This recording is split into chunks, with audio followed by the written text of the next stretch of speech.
How many times have you told yourself you wanted to start exercising for the sake of a healthy body and healthy mind?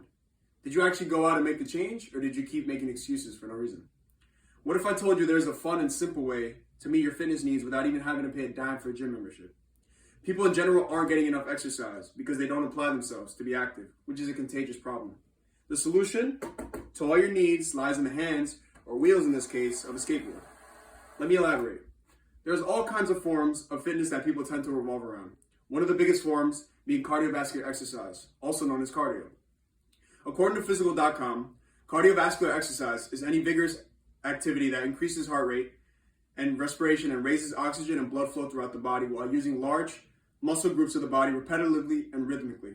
Such activity progressively challenges your most vital internal body organs and improves the function and performance of the heart, lungs, and circulatory system.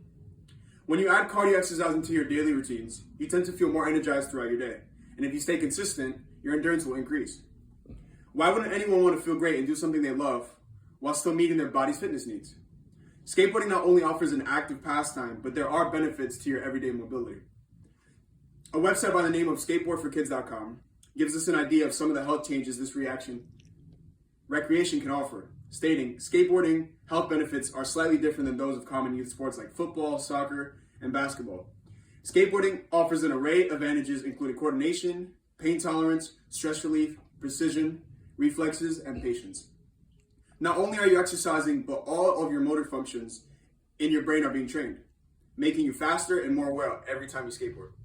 Like so many other active passions in the world, endurance in many exercises is key, especially if you intend to start skateboarding. Balance as well plays a major factor in skateboarding because you must always correct your body's position in order to land a specific trick.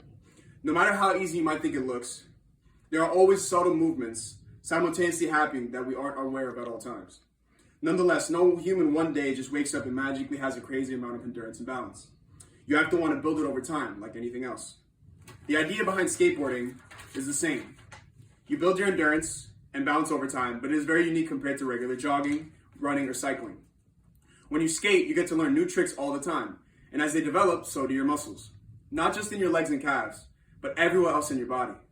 An article written by Joel Kappeler for redbull.com makes clear the importance of your core and how it can influence the way one moves on a board, stating, the group of muscles in the abdominal region, the obliques, and part of the back play a pivotal role in skateboarding performance.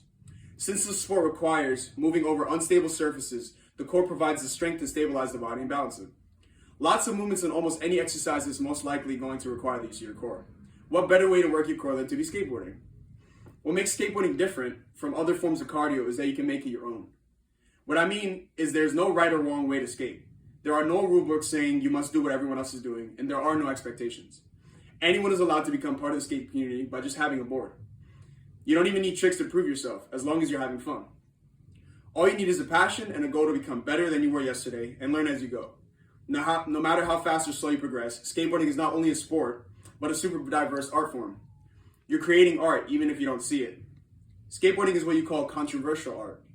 According to Medium.com, an article explained the experience of being a skater in our modern world, stating, it's a shame to see a young person getting a ticket for doing kickflips, or even skating to the corner store, but the broader ramifications are far more diabolical. Skateboarders today celebrate their abilities to get away with recreation. Skateboarding means accepting the physical and legal risks. Even if you haven't seen it for yourself, skaters are constantly looked down upon by communities. People neglect the idea that it's recreational and not a crime to be passionate about something, despite what everyone else has to say. I've found myself in situations where the police or neighbors and even bystanders despise to see me creating raw art. Instead, they see an ignorant teen destroying property and committing a crime, and that it should be stopped. If you were to be passionate about something and a stranger tried to deem you as just another criminal, you would have to accept it. In the end, that's what follows along if you try to express yourself in public sometimes. A piece of advice I would give you all if you start skateboarding that I personally stand by would be from Anthony Papalardo and Colin Committal from JenkinMag.com. Their advice is, as the police arrive, pick up your skateboard. Do not keep skateboarding. Do not run off unless you want to be chased, beaten, or charged with disorderly conduct or the obstruction of justice. Do not hold onto your skateboard when you talk to the police. Sit on your board. Just do not give the police the idea that your skateboard is a weapon. Speak up, be clear, be responsive, and do not ever act like the idiot that they believe you to be. Now, I don't want you all to believe that this will be the case with every police encounter, because that isn't the message I want to send along with skateboarding. You shouldn't be scared to try it. Simply, I want to keep you all aware of the risks of skating. Not only from injury of falling off your board, but abuse from the police is a real thing, no matter your race or background. Police officers are, of course, human, so they are allowed to make mistakes, and they won't always act under justified pretenses, even if you know you have done nothing wrong. Some might even sympathize with skaters because they once know what it was to be harassed being a skater as a kid. You never really know who you're dealing with. For the time I have been a skater, which is about a year and 2 months, I've seen a lot of different places and scenarios. It's been either a great or terrible idea to be skating in a specific area. But don't forget, the true beauty behind the art is the fact you can do it almost anywhere, anytime. It's something that can't be held back. All you need is your board and flat ground. What more could you ask for? If you're like me, you'll make any opportunity to skate worth your while. But there are some alternatives if you really have no flat ground.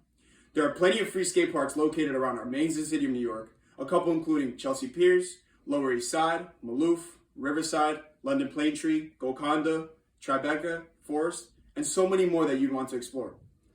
There are even some job opportunities related to skateboarding. I found a park in East Williamsburg, Brooklyn, that goes by the name Substance Skate Park, and the man who runs it, Andrew Gels, built 2 indoor skate parks right across from each other, which is insanely convenient, especially because of how cold it gets in the winter. He has told me he loves his job. He gets to train kids in learning how to skate, gives private lessons, offers memberships to people who want to skate 24 hours a day, 7 days a week, like myself. Andrew even sometimes gets to enjoy his own park on the job. Skating is not only a pastime, but it can make you some extra income, whether you sell boards or clothes. Almost any and every kind of merchandise could be sold under a skateboarding brand. It's up to you whether you're willing to attempt to make and sell your vision. Andrew has a skate shop inside one of his parks, so it makes it all the more convenient. Even if you have no clue where to go or what to do, if you plan on starting, this man is fit for the job of educating you on what you need to know and how to prepare you. If you're not interested in making a skate brand, that is completely fine, but I encourage each and every one of you to look deep into your hearts and consider this as your next hobby. I can almost guarantee you won't regret it. Skating has made a pretty massive impact on so many other people like myself, and not only is it just a bunch of people doing the same thing, the idea of community is big when one is a skater. Everyone is included, and you could be new or professional. At the end of the day, it's the way the art makes you feel inside that really matters.